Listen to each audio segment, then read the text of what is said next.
Hello everyone, welcome to Z cam chemistry classes. तो भाई आज इस लेक्चर में हम जानने वाले हैं एमएससी फर्स्ट सेम का सिलेबस क्या है, कितने पेपर्स होंगे, कौन कौन से होंगे, उनके सबके नाम किसने डिजाइन किया, क्या सिलेबस है, वो सारी चीज हम इसमें जानने वाले हैं। और मैं कौन सी यूनिवर्सिटी की बात कर रहा हूँ मैं वो भी बता दूं आपको, राजा महेंद्र प्रताप सिंह स्टेट यूनिवर्सिटी अलीगढ़ की हम बात करने वाले हैं। तो उसमें कौन कौन सा सिलेबस, हमारा क्या सिलेबस है एमएससी केमिस्ट्री का, उसकी हम बात कर लेते हैं। चलिए देखो भाई, पहले तो मैं आपको ये बता दूं कि ये एमएससी का जो सिलेबस है वो किस किसने डिजाइन किया है, मतलब किस किसने बनाया है। भाई इन सब लोगों को आप जानते भी होंगे। देखो पहले तो हमारे ये है doctor Subhash Chaudhary, DS college में है ना। तो डीएस कॉलेज से है डॉक्टर रेणु सिंगल मैम है, ये भी आपकी कहाँ से, आपकी डीएस कॉलेज से ही है। और डॉक्टर संगीता कुमार, ये आपके कहां से, श्री टीकाराम कन्या महाविद्यालय अलीगढ़, जिसे टीआर कॉलेज हम बोलते हैं, वहां के प्रोफेसर हैं। ये सब एसोसिएटेड प्रोफेसर है ना। और ये डॉक्टर दलसेर खान, ये आपके कासगंज से हैं। कौन सा है आपका, गंजगुन द्वारा कॉलेज कासगंज से है, ठीक है ना। और ये डॉक्टर वीके श्रीवास्तव, ये आपके डीएस कॉलेज से है। डॉक्टर विनीति गुप्ता, ये आपकी श्री टीकाराम कॉलेज यानी टीआर कॉलेज से हैं। और डॉक्टर राजकुमार जेबी जैन कुमार, है ना, ये कॉलेज का नाम है, सॉरी क्या नाम था, जेबी जैन कॉलेज सहारनपुर से हैं। और डॉक्टर इंद्रजीत सिंह, और ये आपके हैं सीसीआरडी कॉलेज मुजफ्फरनगर। भाई ये प्रोफेसर्स वो हैं जिन्होंने आपका आरएमपीयू यानी कि राजा महेंद्र प्रताप सिंह स्टेट यूनिवर्सिटी अलीगढ़ का जो एमएससी का सिलेबस डिजाइन किया है केमिस्ट्री का, ठीक है। उनके नाम थे हमारे, हमने जान लिया, वैसे इसकी जरूरत तो है नहीं आपको। बाकी अब हम बात करने वाले कि हमारा जो सिलेबस है एमएससी केमिस्ट्री का वो क्या है, वो बता दीजिए कितने पेपर होने वाले हैं। तो देखिए भाई, ये है आपके पेपर्स, ये सारे आपके पेपर्स हैं, ये मैं आपको बता देता हूं। अब हम जान लेते हैं कि आपका एमएससी फर्स्ट सेम में, एमएससी केमिस्ट्री फर्स्ट सेम में कौन कौन से पेपर्स हैं। तो भाई मैं आपको बता दूं इसमें आपको कितने पेपर्स हैं। आपके केमिस्ट्री के पेपर तो आपको 4 मिलेंगे, ठीक है, एक आपको माइनर मिलेगा। कुल मिलाकर आपके 5 पेपर आपको देने होते हैं, जिनमें से 4 आपके मेजर हैं जो आपको केमिस्ट्री से रिलेटेड है, और एक केमिस्ट्री के अलग अदर किसी स्टेट से आपको मिलेगा। तो वो कौन कौन से मैं आपको बता देता हूँ। पहला जो पेपर होता है वो है आपका एनवायरमेंटल साइंस, एनवायरमेंटल साइंस से रिलेटेड आपको पहला पेपर मिलेगा, ठीक है ना। सेकंड पेपर जो है वो है आपका इनऑर्गेनिक केमिस्ट्री। थर्ड पेपर जो है वो है आपका ऑर्गेनिक केमिस्ट्री। और फोर्थ पेपर आपका है फिजिकल केमिस्ट्री। भाई इनके तो नाम आपको पता होंगे, इनऑर्गेनिक है, ऑर्गेनिक है, फिजिकल है, तीनों पेपर मेजर है ना। इसके अलावा आपको एक एनवायरमेंटल साइंस भी मिलेगा। तो 4 पेपर आपके केमिस्ट्री से होने ही होने हैं।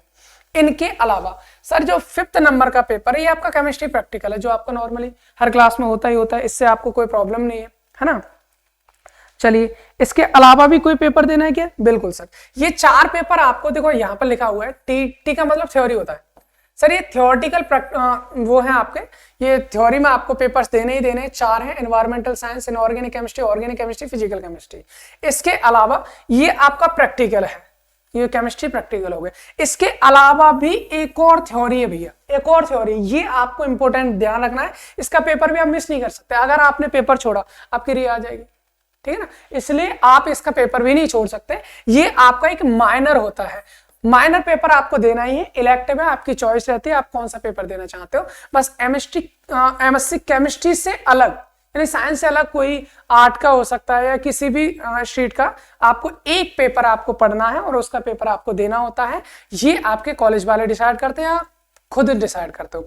आपको अपने फॉर्म में जब आप एडमिशन कराते हो उस टाइम आपसे पूछा जाता होगा आपको एक माइनर सब्जेक्ट चाहिए, तो आप बता दीजिए कौन सा, वो आपको पता होगा या फिर आपके एडमिट कार्ड में आ जाता है, कॉलेज वाले बता देते हैं कि आपके पास माइनर कौन सा है, ठीक है। तो वो पेपर भी आपको देना होता है। कुल मिलाकर थ्योरेटिकल आपको कितने पेपर देने? 5 देने भाई। पहला आपको है ये एनवायरमेंटल साइंस, दूसरा इनऑर्गेनिक केमिस्ट्री, फिर उसके बाद है ऑर्गेनिक केमिस्ट्री, फिर फिजिकल केमिस्ट्री, 4 हो गए, और 5वां आपका जो माइनर वाला सब्जेक्ट है। इसके अलावा एक केमिस्ट्री प्रैक्टिकल हो गया, एक ही है भैया रिसर्च प्रोजेक्ट। सर हर सेमेस्टर में आपको एक रिसर्च प्रोजेक्ट ये बनाना होगा। रिसर्च प्रोजेक्ट में आपको कॉलेज वाले ही बता देंगे किस टाइप का है, किस टाइप से बनाना है। अगर आपको नहीं भी पता होगा तो एक बार मेरे को बता देना, मैं आपको बता दूंगा किस टाइप का रिसर्च प्रोजेक्ट बनाते हैं। जब आपको जरूरत हो आप मेरे को कमेंट कर सकते हैं, ठीक है ना। तो चलिए ये सारी चीजें होंगी। अब हमें ये जानना है सर कि ये जो हमारे 4 मेजर हमारे पेपर्स हैं, एनवायरमेंटल, इनऑर्गेनिक, ऑर्गेनिक, फिजिकल, इनका डिटेल हमारा जो सिलेबस है वो क्या है, चलिए डिटेल सिलेबस जानने की कोशिश करते हैं। ये हमारे पास एमएससी केमिस्ट्री सेमेस्टर 7 का मतलब फर्स्ट सेमेस्टर है ना, फर्स्ट ईयर है, पेपर थ्योरेटिकल है, एनवायरमेंटल साइंस है। इसमें कौन कौन से क्या क्या होता है वो सारी चीजें के बारे में जान लेते हैं, और आप इसके स्क्रीनशॉट भी ले सकते हो जब मैं बोलूँ आपको तब। देखो इसका पेपर कोड ये है T1 मतलब 1T मतलब पहला पेपर है। यूनिट फर्स्ट आपको दे रखी introduction to environmental chemistry. Sir इसमें बहुत सिंपल सी यूनिट है, इसमें कुछ है नहीं आपका, जो आपका एनवायरमेंट है उससे रिलेटेड इंट्रोडक्शन ही दे रखा है। यानी कि इसमें आपसे पूछ रखा है कि इसका कंसेप्ट क्या होता है, इसकी रिक्वायरमेंट कहाँ होती है, कहाँ चीजें, वो सारी चीजें आपका hydrological, oxygen, nitrogen, phosphorus and sulphur cycle, इनके कौन कौन से साइकिल होते हैं, कैसे कैसे यूज होते हैं, वो सब के बारे में आपको दे रखा है। तो आपको एनवायरमेंटल केमिस्ट्री की फर्स्ट यूनिट में तो आपको इतना ही मतलब इंट्रोडक्शन पार्ट है कुल मिलाकर, ठीक है ना। इसके बाद अगर मैं बात करूं सर सेकेंड यूनिट में क्या है, तो सेकेंड यूनिट की अगर हम बात कर लेते हैं, चलिए यहाँ ये सेकंड यूनिट देखिए, यहाँ पर सेकंड यूनिट में थोड़ा सा और आपको दिखाया गया है एनवायरमेंटल केमिस्ट्री यानी एटमॉस्फेयर के बारे में बताया गया है। एटमॉस्फेयर क्या होता है, इसमें मतलब क्या रीजन्स कितने एटमॉस्फेयर में, आपने सुना होगा कि मेसोस्फेयर है या फिर ये स्ट्रेटोस्फेयर है ना। तो वो सारे चीजों के बारे में आपको बताया गया है। ओजोन लेयर क्या होती है, एसिड रेन क्या होती है, पॉल्यूशन क्या होता है, उसको कैसे कंट्रोल कर सकते हैं, है ना। तो ये सब, और जो नाइट्रोजन, कार्बन, सल्फर, ऑक्सीजन के ऑक्साइड क्या होते हैं, क्या क्या इफेक्ट डालते हैं हमारे इन्वायरमेंट पर यानी एटमॉस्फेयर पर, तो उस चीज के बारे में आपको सेकेंड यूनिट में पढ़ना है। और उसमें आपका एक पार्ट तो एटमॉस्फेयर है, दूसरा आपका ये है chemistry of soil and hydrosphere, ठीक है ना। सॉइल यानी कि जो हमारी जमीन है उसमें कौन कौन सी मिट्टी होती है, कैसी होती है, उसकी क्या क्या प्रॉपर्टीज होती हैं, वो सब के बारे में आपको पढ़ना है। और हाइड्रोस्फीयर वैसा ही आपको पानी के बारे में भी पढ़ना है, ठीक है ना। उसमें कौन कौन सा पॉल्यूशन होता है, मोस्टली आपका पॉल्यूशन से रिलेटेड होता है इन दोनों यूनिट्स में, ठीक है ना। अभी हम बात करते हैं यूनिट नंबर 3 की। यूनिट 3 आपका ये है केमिकल टॉक्सिकोलॉजी। भाई बहुत इंपॉर्टेंट यूनिट है और यहाँ से क्वेश्चन बहुत अच्छे खासे आते हैं। आपको पता है कि अभी इस वक्त जो क्वेश्चन पेपर आ रहा है आपका, वो आपका ऑब्जेक्टिव क्वेश्चन पेपर है ना। तो यहाँ पर अगर हम बात करें तो यूनिट 3 में आपका केमिकल टॉक्सिकोलॉजी बहुत ही इंपॉर्टेंट यूनिट है भाई, इसको करना ना भूलें, ठीक है ना। इसमें क्या होता है, टॉक्सिक केमिकल्स इन एनवायरमेंट, हमारे एनवायरमेंट में कौन कौन से ऐसे केमिकल हैं जो टॉक्सिक नेचर प्रदर्शित करते हैं, वो सारी चीज आपको बतानी है। जैसे नॉर्मली आपने सुना होगा, जैसे आर्सेनिक होता है, कैडमियम होता है, लेड होता है, मरकरी होता है, कार्बन मोनोऑक्साइड है, नाइट्रोजन ऑक्साइड है, सल्फर ऑक्साइड है, ओजोन है, पान है, साइनाइड है, पेस्टिसाइड, इंसेक्टिसाइड, कार्सिनोजन। भाई सबके इफेक्ट आपको पढ़ने, ये कौन सा क्या इफेक्ट डालता है। भाई ये सब, आर्सेनिक आपने सुना हो, कैडमियम बहुत बाहरी धातु होते हैं, ये सब क्या करते हैं हमारी बॉडी को, नॉर्मली जीव जंतु को बहुत ज्यादा, एनवायरमेंट को मतलब एक तरह से बोल सकते हैं टॉक्सिक नेचर प्रदर्शित, टॉक्सिक नेचर बनाए रखती है किसमें, हमारे एनवायरमेंट में। तो ये बहुत विषैले टाइप की चीजें होती हैं, तो ये कहाँ किस जमीन में पाई जाती है, तो वो सारी चीजों की जानकारी हमें होनी चाहिए। तो वो सब आपका कौन सा है, यूनिट 3 में आपको पढ़ना है इन सब के बारे में। बहुत क्वेश्चन आते हैं इस टॉपिक से, ठीक है ना। इसके बाद हम बात कर लेते हैं यूनिट नंबर 4। भाई यूनिट 4 हमारी ये है। यूनिट 4 की अगर हम बात करें, आप इसके वो स्क्रीनशॉट भी ले सकते हैं, ठीक है ना। तो यूनिट 4 में आपका क्या है, एनवायरमेंटल मैनेजमेंट। यूनिट 4 में आपका क्या है, ये आपका environmental management and water treatment technique. Water treatment आपने पढ़ा होगा, COD होता है ना, BOD होता है, ये सब के बारे में, COD BOD ये वाटर ट्रीटमेंट होता है ना, सारी चीजें उनके काइनेटिक्स वगैरह सारी चीजें पढ़नी है। और एनवायरमेंटल मैनेजमेंट यानी जो हमारा एनवायरमेंट है, इसमें पॉल्यूशन हो रहा है, ये हो रहा है, वो हो रहा है, तो हम उनको कैसे कंट्रोल कर सकते हैं, उनका कैसे मैनेजमेंट कर सकते हैं, वो सब चीजों के बारे में आपको यहाँ पर इस यूनिट में पढ़ना है, ठीक है। यूनिट नंबर 4 में आप चाहते हो सर ये सब कहाँ से पढ़े, क्वेश्चन ये होता है कि सर ग्रेजुएशन की सबसे बड़ी प्रॉब्लम तो यही होती है भाई, जब मास्टर डिग्री करने होते हैं, जब हम भी करते हैं या कोई भी करता है, तो सबसे बड़ी प्रॉब्लम क्या आती है, सर ये कहाँ से पढ़े। अगर मार्केट में जाते हैं, कहते हैं भैया MSc की बुक दे, तो नहीं मिलती, MSc की तो बुक है नहीं, फिर कहाँ से पढ़े। तो देखो BSc की जैसे बुक्स आपको मिल जाती है, वैसे MSc की नहीं मिल पाती। उसके लिए मैं आपको बताता हूँ, ये सिलेबस में आपको रिकमेंडेड बुक्स आपको दे रखी होती है। ये आपको 4 बुक्स के यहाँ पर नाम दे रखे हैं, जैसे ये आपको GW वैन लून है, JC डफर है, एनवायरमेंटल केमिस्ट्री के नाम से ये बुक है, आप ये ले सकते हो। या FW Fifield and WPJ Haines environmental analytical chemistry के नाम से इसका सेकंड एडिशन है। ये आपकी 2 बुक्स और हैं। ये आपकी जो बुक्स इसमें मेंशन कर रखी हैं ये आपकी फॉरेनर बुक्स है मोस्टली, ठीक है ना। तो एक तो ये हमारी ऑक्सफोर्ड यूनिवर्सिटी से है और ये भी हमारी न्यूयॉर्क से है और प्राइवेट लिमिटेड है ये, चलो इंटरनेशनल है। तो देखो बहुत सारी बुक्स हैं ये आपकी दे रखे हैं, अगर इनको आप ले सकते तो ले लो और नहीं ले सकते तो इसका भी एक बहुत अच्छा सा इलाज होता है। ये सारी बुक्स भाई आपकी नेट पर पड़ी हुई हैं, तो आप गूगल पे जाएं, वहां पर इन बुक्स का PDF डाउनलोड कर लें, है ना। तो उनसे आपको फायदा रहेगा काफी हद तक। ये सारे टॉपिक्स जो हैं, जितनी भी चीजें हैं वो सारे इन बुक्स में दे रखे हैं। तो बहुत ही सिंपल सा तरीका ये होगा, आप इन बुक्स के PDF को डाउनलोड कर लें और जो टॉपिक आपके सिलेबस में उस टॉपिक को डाला उस बुक से आप कवर कर सकते हैं, ठीक है। चलिए अब हम बात करते हैं, ये तो आपका 4th यूनिट यानी पहला पेपर का जो सिलेबस था वो आपको मिल गया है और मुझे लगता है शायद आपने ये पेपर बहुत कम पढ़ा होगा ना। जो आपका जो फर्स्ट पेपर है एनवायरमेंटल केमिस्ट्री, इसको बहुत कम ही पढ़ते हैं, तो यहाँ तो आपको पढ़ना ही पड़ेगा। अब जो पेपर आपका स्टार्ट होने वाला है, जो मैं आपको बताने वाला हूँ, इनऑर्गेनिक केमिस्ट्री, ये आपके फेवरेट टाइप के होंगे। मतलब क्या है कि इनको तो आपने कहीं ना कहीं पढ़ा ही होगा और बहुत आसान भी लगेगा। हम बात करने वाले हैं इनऑर्गेनिक केमिस्ट्री के सिलेबस की। तो भाई इनऑर्गेनिक केमिस्ट्री की यूनिट फर्स्ट में आपका दे रखा है मेटल लिगेंड बॉन्डिंग। बहुत सिंपल से, अगर आप ईयर वाइज वाली ग्रेजुएशन करके आए, सेकंड ईयर में मिल जाता है, और सेमेस्टर वाली करेंगे तब भी सेकंड ईयर में, थर्ड सेमेस्टर में मिल जाता है, ठीक है ना। तो ये मेटल लिगेंड बॉन्डिंग आपके बहुत सारी थ्योरीज वहां पढ़े होते हैं। वो कौन कौन सी होती है, जैसे आप पढ़े होते हैं BBT होती है ना, CFT होती है, वही है भैया।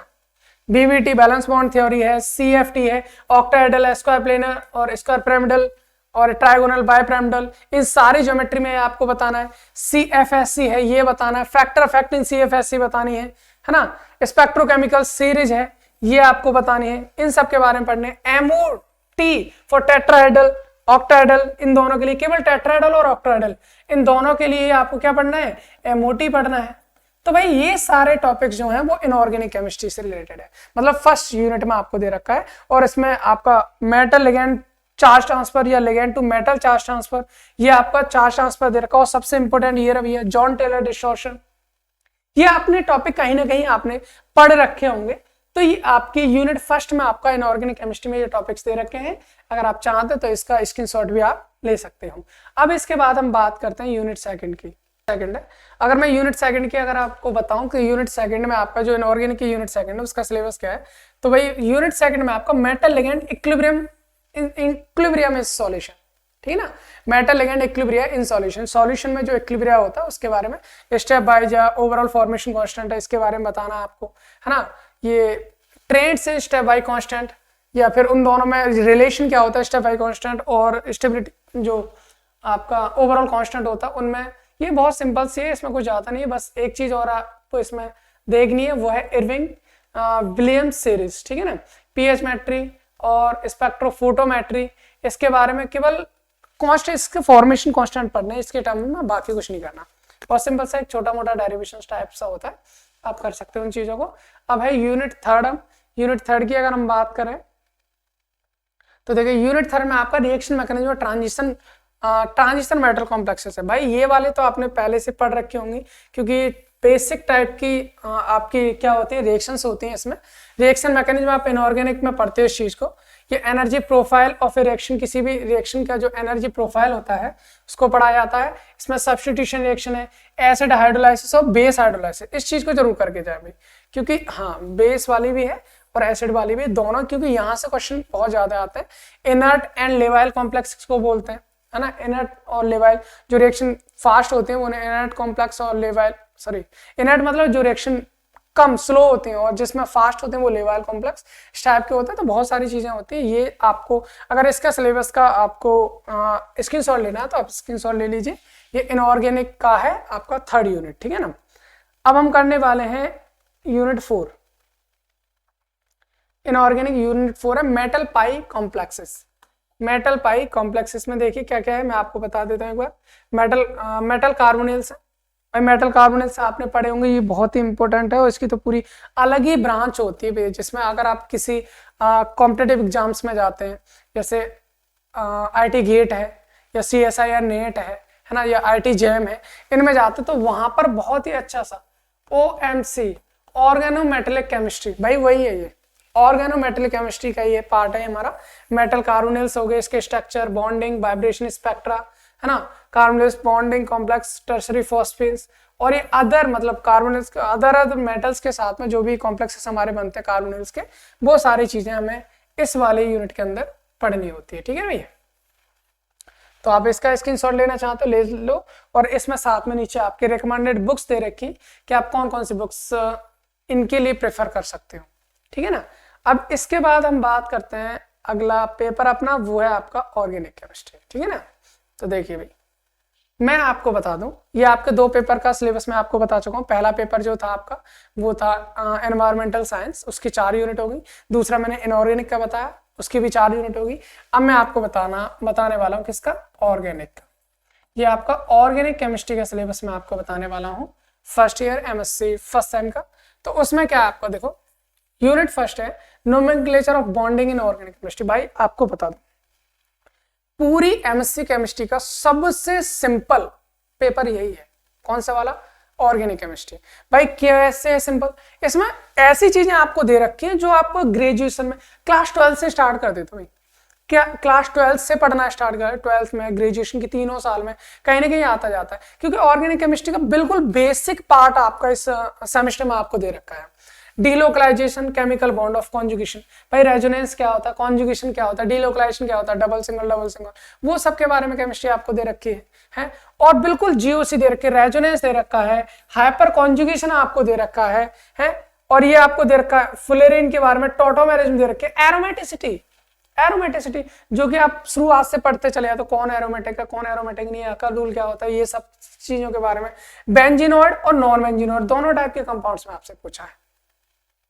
फिर अल्टरनेट, नॉन अल्टरनेट हाइड्रोकार्बन क्या होते हैं, हकल्स रूल क्या होता है, एनर्जी ऑफ पैरामोलिकुलर, पी मॉलिकुलर ऑर्बिटल्स, एनोलिन्स के बारे में, एंटी एरोमेटिसिटी क्या होती है, ये सब मतलब कुल मिलाकर ये है आपको बिल्कुल बेसिक पार्ट जो होता है ना ऑर्गेनिक केमिस्ट्री का, यहाँ पर आप मुझे लगता है कि ग्रेजुएशन के फर्स्ट ईयर में भी स्टार्ट कर देते हो, वो आपको केमिस्ट्री आपको फर्स्ट यूनिट में दे रखी है, आपको किसमें, ऑर्गेनिक केमिस्ट्री के पेपर में। तो आप इसका स्क्रीनशॉट ले लो, फिर मैं आपको दिखाता हूँ यूनिट सेकेंड।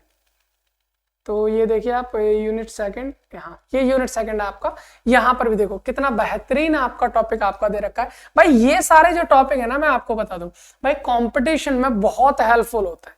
कंपटीशन जब भी आप इस ग्रेजुएशन के बाद, सॉरी पोस्ट ग्रेजुएशन यानी पीजी के बाद जब आप जाओगे नेट के लिए आप एप्लीकेबल रहेंगे या नेट निकालेंगे या गेट के लिए करेंगे, तो उस केस में आपको ये सारी चीजें बहुत हेल्पफुल रहने वाली है, क्योंकि ये पूरा फंडा आता है भाई, पूरा फंडा आता है इससे।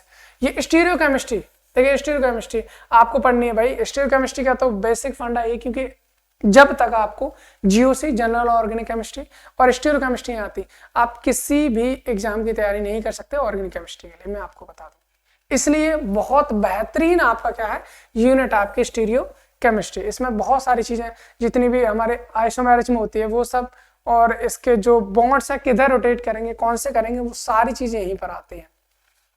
कन्फॉर्मेशनल एनालिसिस है साइक्लोएल्केन की, कहीं ना कहीं आपने पढ़ी होगी साइक्लोएल्केन, साइक्लोहेक्सेन में हम पढ़ते हैं, इसकी चेयर फॉर्म है, ये हाफ चेयर है, बोट है, ट्विस्ट बोट है, वो सारी चीजें इधर पढ़नी है आपको। Effect of conversion reactivity, reactivity पे क्या फर्क पड़ता है, कौन सी फॉर्म ज्यादा रिएक्टिव होगी, कौन सी कम रिएक्टिव होगी। कन्फर्मेशन ऑफ शुगर, इसके बारे में आपको पढ़ना है। एलिमेंट ऑफ सिमेट्री सारी पढ़नी है आपको। कार्यलिटी क्या होती है, थ्योरी और इरिथ्रो आइसोमर्स क्या होते हैं, है ना, स्टीरियो सिलेक्टिव क्या होता है, ये सारी चीजें पढ़नी है। और आपको स्टीरियो केमिस्ट्री ऑफ कंपाउंड ये भी बताना है कौन सा कार्यल है, कौन सा कार्यल नहीं है। कार्बन के अलावा उसमें नाइट्रोजन, सल्फर, फॉस्फोरस, ये सब भी हो सकते हैं। तो ये आपके क्या है, स्टीरियो केमिस्ट्री यानी यूनिट सेकंड है आपकी ऑर्गेनिक केमिस्ट्री की। अब हम बात करते हैं, इसका स्क्रीनशॉट आपने ले लिया होगा। अब मैं यूनिट थर्ड की बात कर लेता हूं। यूनिट थर्ड ही है आपकी भाई। यूनिट थर्ड में भी देखो, बिल्कुल मुझे ऐसा लगता है बीएससी फर्स्ट ईयर जो है ना, जो first sem, BSc first year के फर्स्ट सेम की बात कर रहा हूँ, बीएससी फर्स्ट सेम को बस थोड़ा सा डीपली ले गए, उसी को आपको एमएससी फर्स्ट सेम का ऑर्गेनिक का सिलेबस आपको बना दिया है। ये reaction mechanism, structure and reactivity, ये फर्स्ट सेम में होते हैं भाई, बीएससी में भी होते हैं सारी की सारी चीजें, है ना। ये टाइप्स ऑफ मैकेनिज्म है, टाइप्स ऑफ मैकेनिज्म, और ये थर्मोडायनेमिक काइनेटिक रिक्वायरमेंट्स क्या है, कौन सा प्रोडक्ट आपको थर्मोडायनेमिक स्टेबल होता है, कौन सा काइनेटिक स्टेबल होता है, ये सारी चीज बतानी है। हैमंड पोस्टुलेट्स क्या होते हैं, कर्टिन हैमट प्रिंसिपल क्या होता है, और ये आपका पोटेंशियल एनर्जी डायग्राम, ये सब के बारे में बतानी है, ठीक है ना। Hard and soft acid basis, ये आपने पढ़े होंगे कहीं ना कहीं, है ना। हार्ड जैसे हसा प्रिंसिपल भी बोलते थे, HSAB, hard and soft acid base principle होता है, ठीक है ना। ये सब के बारे में भी आपको पढ़ना है, और इनके स्ट्रक्चर्स, रिएक्टिविटी, सिलेक्टिविटी, स्टेबिलिटी, इन सब के बारे में आपको पढ़ना है। तो ये आपका है यूनिट कौन से, थर्ड है आपके ऑर्गेनिक केमिस्ट्री की। अब हम यूनिट फोर्थ की बात कर लेते हैं। यूनिट फोर्थ आपकी ये है, चलिए यूनिट 4 में क्या है भाई, वही चीजें हैं, इसमें कोई नई चीजें नहीं है, इसमें ऐसा कोई नया टॉपिक नहीं है जो आपने नहीं पढ़ा हो पहले। यह है एलिफेटिक न्यूक्लियोफिलिक सब्स्टिट्यूशन, ये सबने पढ़ा है। SN2, SN1, SN1 और 2 में क्या है, ये मिक्स कर दे एक ही रिएक्शन में आ जाए तो कैसे करेंगे, है ना। सेट मैकेनिज्म और नेबरिंग ग्रुप मैकेनिज्म, भाई नेबरिंग ग्रुप कैसे पार्टिसिपेट करते हैं इस रिएक्शन को, कौन सी रिएक्शन को फास्ट करेंगे, कौन सी को स्लो करेंगे, वो सब। NGP रिएक्शन जिसे हम बोलते हैं, NGP neighbouring group participation reaction, ठीक है ना। तो वो सारी चीजें आपको, इनकी मैकेनिज्म भी आपको दे रखे। SNI मैकेनिज्म भी आपसे पूछी है। SNI मतलब न्यूक्लियोफिलिक ही होती है, न्यूक्लियोफिलिक सब्स्टिट्यूशन का ही पार्ट होता है हमारा। और ये aliphatic trigonal and a vinylic carbon reactivity, इन सब से रिलेटेड है आपका। तो आप इसका भी स्क्रीनशॉट ले सकते हो, यूनिट नंबर 4 का, ठीक है ना। ठीक है, इसके बाद हम इसकी रिकमेंडेड बुक्स हैं, आप इसका स्क्रीनशॉट ले सकते हो, जो ऑर्गेनिक केमिस्ट्री की रिकमेंडेड बुक्स हैं। आप इनको चाहो तो आप डाउनलोड कर सकते हो, ठीक है ना। अब हम बात करने वाले हैं MSc फोर्थ, जो आपका पेपर है वो है आपका कौन सा, फिजिकल केमिस्ट्री। तो हम फिजिकल केमिस्ट्री के सिलेबस के बारे में बात कर लेते हैं, ठीक है ना। तो फिजिकल केमिस्ट्री की अगर हम बात करें भाई, तो हम बोल सकते हैं भैया फिजिकल केमिस्ट्री, अरे वाह क्या बात है, the favourite topic quantum chemistry. आपकी पहली यूनिट में आपको दे रखा है quantum chemistry, introduction to exact quantum mechanism result.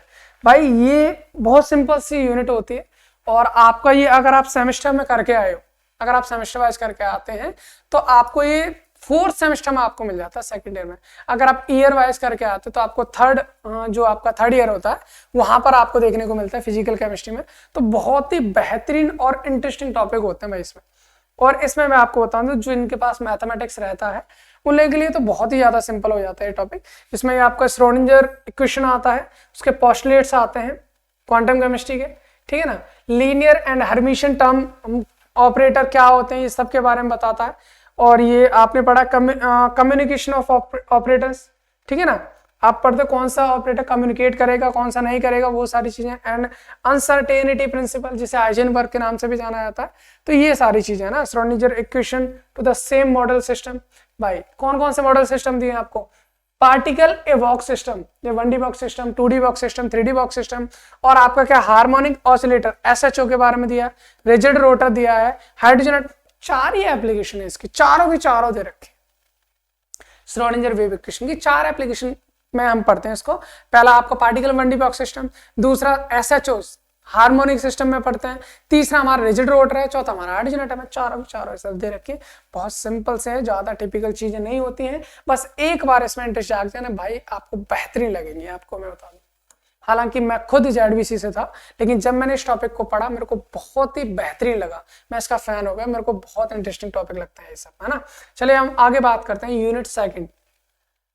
और अच्छा, यूनिट थर्ड में भी अभी कुछ रह गया, यूनिट फर्स्ट में electronic configuration, Russell Saunders term, भाई RS कपलिंग आपको दे रखी है इधर, स्लेटर वाला भी दे रखा आपको, okay. Spin orbital coupling, Zeeman splitting, ये आपकी जो d ऑर्बिटल स्प्लिट करती है उसके बारे में भी आपको दे रखे हैं, ठीक है। रसल सॉन्डर मेथड मतलब LS कपलिंग भी आपको दे रखी है। अब हम बात करते हैं यूनिट सेकंड की। अरे यूनिट सेकंड में था, अच्छा एक मिनट, यूनिट फर्स्ट में आपको ये RS कपलिंग नहीं दिए, यूनिट फर्स्ट में आपको इतना देने के बाद ये है अप्रोक्सीमेट मेथड्स दे रखे हैं। अप्रोक्सीमेशन मेथड, वेरिएशन मेथड होता है, और दूसरा आपका परटर्बेशन मेथड होता है। इन दोनों के बारे में आपको जानना है, बस 2 ही मेथड है आपको, वेरिएशनल मेथड और दूसरा परटर्बेशन मेथड। अप्रोक्सीमेट ये यूनिट फर्स्ट में आपको दे रखा है। अब हम यूनिट सेकंड की बात कर लेते हैं, आगे ऊपर नीचे ज्यादा हो जाएगा। चलिए कोई नहीं, देखते हैं। यूनिट सेकंड, ये आपका यूनिट सेकंड आपको दे रखा है। इसमें दे रखा है आपको एंगुलर मोमेंटम के बारे में, एंगुलर मोमेंटम एल, जिसे हम बोलते हैं एल के बारे में। तो भाई एंगुलर मोमेंटम क्या होता है, ये आपको केवल डेफिनेशन से काम नहीं चलेगा यहाँ पर भी, यहाँ पर सारे के सारे क्या होते हैं, हमारे डेरिवेशंस होते हैं, उनके फॉर्मूले जो होते हैं वो सारी चीजें होती हैं। तो आपको ऑर्डिनरी एंगुलर मोमेंटम क्या होता है, generalized angular momentum, eigen function for angular momentum. भाई एंगुलर मोमेंटम टोटल भी निकालना होता है आपको क्या होता है, और इसके अलावा एक्स डायरेक्शन में, वाई डायरेक्शन में या जेड डायरेक्शन में, ये आपको सबके निकालने होते हैं। और एल स्क्वायर की वैल्यू भी, सबकी वैल्यू आपको इसमें इंपॉर्टेंट रहती है ना, सबसे क्वेश्चन आता है आपके।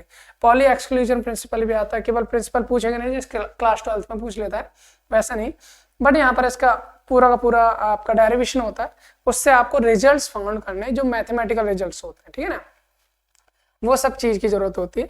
और इसमें मैंने आपको बता दिया, ये आपके आरएस कपलिंग वगैरह है, इसमें ऑर्बिटल कपलिंग है, ये सब के बारे में आपको पढ़ना है यूनिट सेकंड में। अब यूनिट सेकंड का स्क्रीनशॉट ले सकते हो।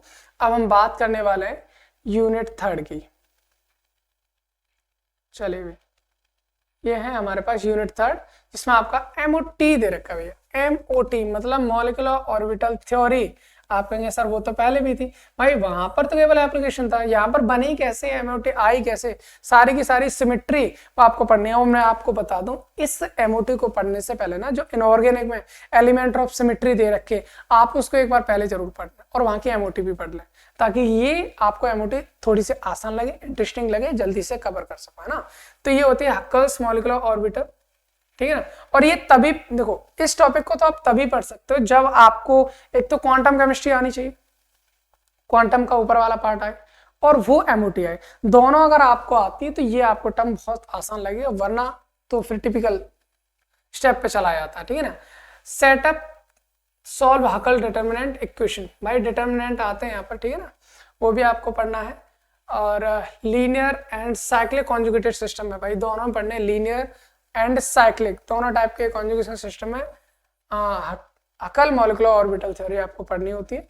इसमें आपको मोस्टली चाहिए क्या होता है भैया, वेव फंक्शन जानना होता है कि हर एक स्टेप का वेव फंक्शन क्या होता है, उनकी एनर्जी क्या होती है, बस, है ना। उसी के बेस पे आते हैं क्वेश्चन, और ज्यादा नहीं आता है, मोस्टली वेव फंक्शन और एनर्जी से रिलेटेड है, और कुछ नहीं। इसमें सिस्टम भी आपको दे रखे हैं, देखो यहाँ पर दे रखा wave function for the molecular orbital diagram, क्या किस किस चीज के लिए, एथिलीन यूनिट यानी CH2 डबल बॉन्ड CH2, इसके लिए पूछेंगे आपसे, इसके लिए वेव फंक्शन पूछने। एलाइलिक सिस्टम यानी CH3 single bond CH double bond CH2, इसके लिए आपसे पूछेंगे। और ये एलाइलिक सिस्टम में आपका रेडिकल भी हो सकता है, कार्बोटाइन भी होता है, कार्बन आयन भी हो सकता है, और सिंपल भी हो सकता है। ये तीनों चीजों के बारे में पढ़ते हैं मोस्टली। हाँ, यहाँ पर हम बोल सकते हैं कि यहाँ पर CH2 रहेगा, और यहाँ पर रेडिकल हो, या फिर आपका कार्बोकेटाइन हो, या फिर आपका एनायन हो, इन सब के बारे में आपसे पूछते हैं, ठीक है ना। इसके बाद आपको क्या है, ब्यूटाडाइइन दे रखा है, ब्यूटाडाइइन के वेव फंक्शन आपसे पूछेंगे। साइक्लोब्यूटाडाइइन, साइक्लोब्यूटाडाइइन, इसके वेव फंक्शन आपको पूछेंगे। और आपको क्या दे रखा है, साइक्लोप्रोपेनाइल सिस्टम, इसके वेव फंक्शन आपको यहाँ पर रेडिकल हो सकता है, या एनायन हो, या फिर आपका कैटायन हो, इन सब के बारे में आपसे पूछते हैं। तो इन सब का आपको देखो, मोस्टली आप उसने एनर्जी की भी बात नहीं की, केवल वेव फंक्शन की बात की, तो आपको इसके वेव फंक्शन आने चाहिए, ठीक है। अब हम, अरे कहाँ गए भाई, ठीक है ना। अब हम बात करते हैं इसका, कौन सा आपका यूनिट 4। यूनिट 4 हमारा ये है symmetry and group theory of elements. बहुत बढ़िया, सिमेट्री, भाई ये ग्रुप थ्योरी है, ये ग्रुप थ्योरी है आपकी, भाई ग्रुप थ्योरी आपको पढ़नी है इसमें केमिस्ट्री में। तो ग्रुप थ्योरी में क्या आपको पता है, सिमेट्री एलिमेंट्स पढ़ते हैं, है ना, कौन CN, CNV, CNH, DNH, ETC, और भी बहुत सारी होती है ना। तो वो सारी आपको पढ़नी है, एलिमेंट ऑफ सिमेट्री या सिमेट्री एलिमेंट्स, सब कुछ, उसके क्या क्या सिंबल होते हैं, सनफ्लेज क्या होती है, किस किस में उसको बांटा गया, करेक्टर टेबल बहुत इंपॉर्टेंट, करेक्टर टेबल आपको करेक्टर टेबल दे दी जाती है, उसमें से क्वेश्चन आपसे पूछे जाते हैं। तो वो सारी चीजें आपको यहाँ पर करनी है। मैं इसकी रिकमेंडेड बुक्स आपको दिखा देता हूँ कि कौन कौन सी बुक्स हैं। ये आपकी फिजिकल केमिस्ट्री से रिलेटेड बुक्स हैं, और इनमें बेहतरीन बुक्स काफी आपको दे रखी हैं। ये एटकिंस वाली बहुत बढ़िया बुक्स है भाई, एटकिन वाली, लेकिन एटकिंस को आप तभी पढ़ सकते हो जब आपको थोड़ा सा आइडिया होता है, ठीक है ना। इसके अलावा आप चलो बाकी जो बुक्स हैं मैं आपको अगर कोई कमेंट बॉक्स में पूछेगा तो मैं आपको उन बुक्स के नाम बता दूंगा जो आपकी इंडियन बुक्स हैं और काफ़ी अच्छी लैंग्वेज में दे रखे हैं, आप उनको पढ़ भी सकते हो, ठीक है ना। तो ये था हमारा chemistry MSc chemistry first sem का सिलेबस, जिसमें 4 पेपर आपके केमिस्ट्री के हैं, 5वां आपका माइनर है, वो माइनर आपको कॉलेज से पता चलेगा कौन सा और उसका सिलेबस आप वहां देख सकते हो, ठीक है ना। Thanks for watching. अगर आपको इससे रिलेटेड कोई भी क्वेरी हो, कुछ अदर कोई चीज़ जाननी हो तो आप मेरे को बताइए, मैं आपको जरूर बताऊंगा। Thanks for watching.